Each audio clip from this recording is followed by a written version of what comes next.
we went through the syntax. If you all remember, I forgot to save it. So we went through the syntax, right? I showed you. I showed you the sequence in which the for statement works. If you all remember, wait, let me draw it again.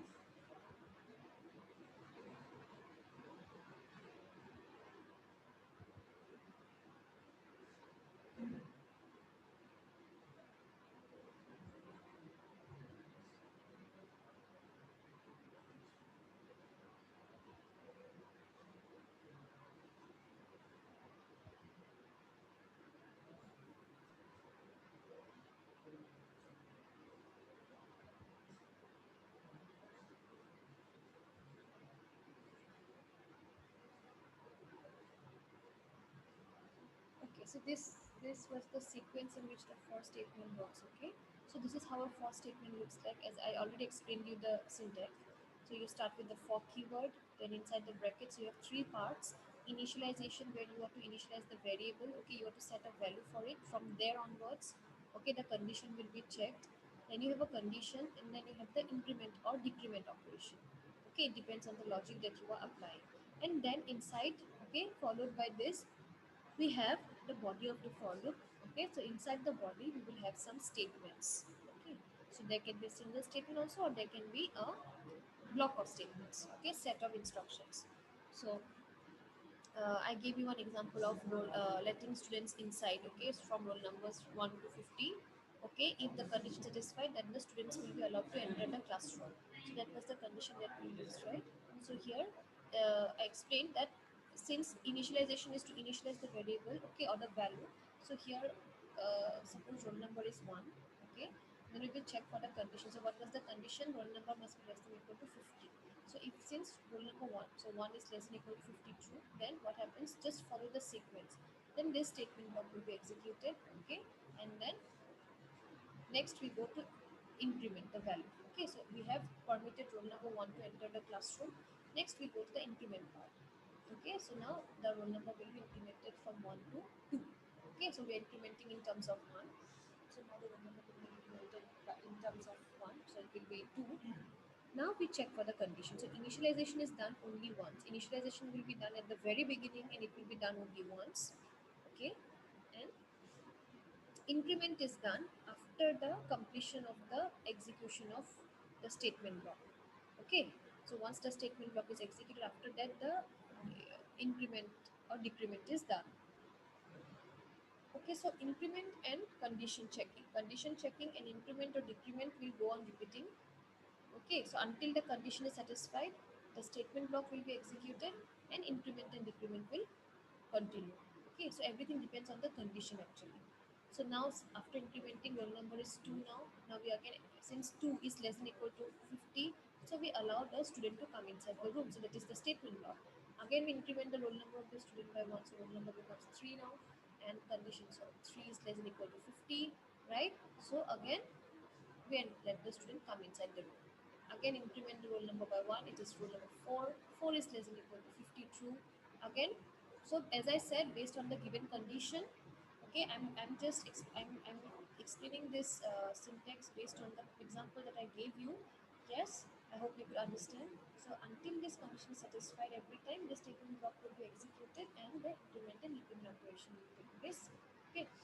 So finally, when the roll number will be 50, okay, finally when after implementing the roll number is 50, now again this condition will be checked. So is 50 less than or equal to 50? Yes, 50 is not less than, but 50 is equal to 50. So this condition is satisfied, and you enter. Okay, the student will be allowed to enter the classroom. Again, the increment will take place. Okay, again the increment will take place. Now roll number becomes 51. Okay, now the condition will be checked. So is 51 less than or equal to 50? No, false. So once the condition is found to be false, then you cannot get inside this block. Okay, then you will exit the entire for loop. So this is how the for loop works. Okay, so everything has been explained here. You can just go through it. I'm sharing it anyways. Okay, I explained already. So the flow chart that you saw, that was a general flow chart. Okay, that was a general flow chart. This was just to explain the structure, the loop structure, how a loop structure works based on the condition. Here we will specifically, we have a flow chart specifically for the for statement. Okay, so this is the for statement syntax. So this is the flow chart. So see, first we will initialize. Okay, the first step is to initialize. Okay, to initialize a variable. Then what do we have? We have the condition checking. So we will check for a condition. So if the condition is found to be true, then what will happen? You see, as I draw this, I drew the sequence here, right? I already drew the sequence here.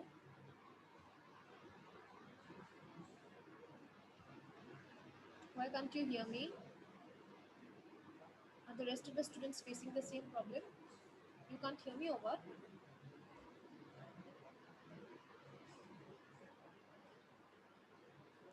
Ma'am, your voice is very low now. Hmm?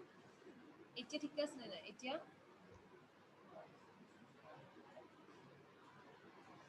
very low Ma'am, মানে hello. শুনি আছে নে নাই শুনা শুনা পা আছে নে নাই শুনি আছো মেম লাহে আহি আছে আৱাজটো বেছিকে লাহে লাহে আহি আছে নে ধৰিব পাৰিছা মই কি কৈছো কিছুমান নোৱাৰোকে হৈছে তুমি ক'ত যাওঁ কোৱাচোন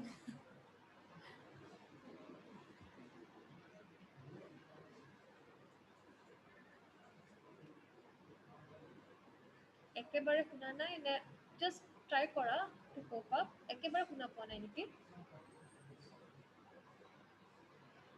একেবাৰে শুনা পোৱা নাই পাইছো মেম কিন্তু মাজে মাজে কিছুমান ধৰিব নোৱাৰো পাই আছো মেম আচ্ছা এতিয়া মই যিখিনি কথা কৈছো সেইখিনি বুজি আছে নে নাই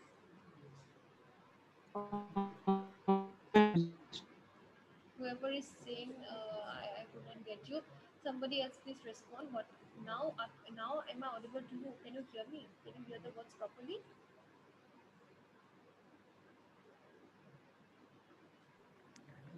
yes miss rest see usually when I conduct classes I shout a lot because then I conduct classes from home right today I am conducting classes from university so I have other faculty sitting near me I cannot shout huh. So at least if you understand I can carry on with the class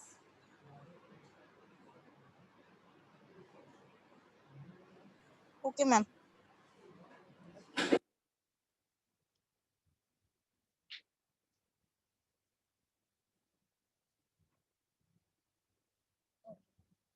see so as I said this was the syntax okay for statement syntax I already explained and this was the flow right so first initialization will take place then we check for the condition then the block of statements will be executed right and then increment will take place okay then again we check the condition so this circle this is a circle actually you see this is a circle so the circle will go on until the condition is satisfied.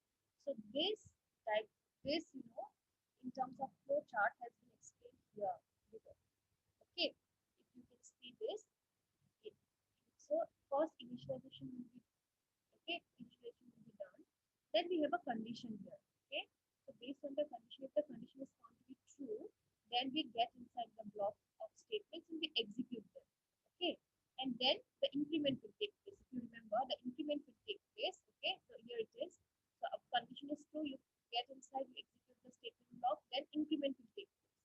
Okay, like here. Now, once the increment took place, now you check the condition. So that is what is given here. You again go back and check the condition.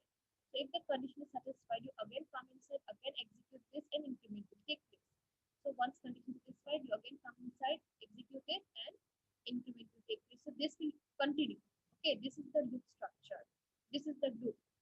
Okay, but until the condition, this will continue until the condition is true. Once the condition is found to be false, right? Once the condition is found to be false, then you will simply exit the for statement. So this is what is done. So until the condition is true, this part will be executed. You come down and this will be executed. But once the condition is found to be false, you will have to follow the either path. Okay, this path. And where does this lead us to? To the next part of the program. Okay, this will not stop the program execution. It will simply exit. simply terminate the execution of the for statement. You will simply come out of the for statement, and whatever is there inside, okay, whatever statements are there after the after the for statement, those statements will be executed. Okay, so this is how the for statement works. This is the diagrammatic view.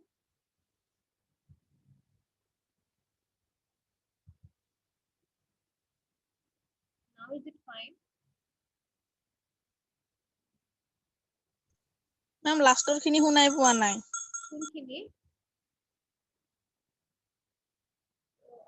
বহুত problem হৈ আছে অলপ বুজি দিয়াচোন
okay so this is the initialization where I've initialized the value of I to be 1. Then we have the condition. So is I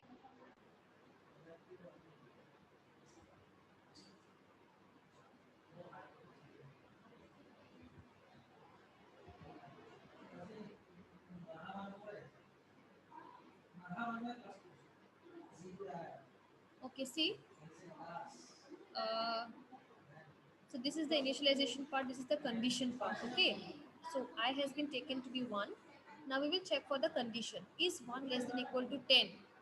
Okay, so this is the condition given. Then we have increment operator here, and finally we have the body. And what is there in the body? We will simply display the value of I on the output screen. That is it. Okay, so whatever value we get for I after incrementing, okay, that value will be displayed on the output screen, and then we have a return 0 statement. So here our program will terminate. Fine. So this explanation has been given here. Okay, so the explanation for this code, okay, has been given in here. Okay, so let's first start. See, first iteration. Okay, first iteration means the first time that the the for loop will work, how it will work. Okay, see, initially the value of I is taken to be 1. Okay, it is 1. Fine. Then what is this? It is the condition. So I less than equal to 10. So what was my value of I? I was 1. So is 1 less than equal to 10? Yes, true. Okay, I have given the proper explanation here. So yes, 1 is less than equal to 10. This is true. And you know that if the condition is true, you get inside and you display the statement block. So since it is true, you come inside and what do you have here? You simply have a printf statement which will simply display the value of I, and therefore this is the value that will get printed on your output screen. Okay, so this is the value given here, value of I printed on the output screen.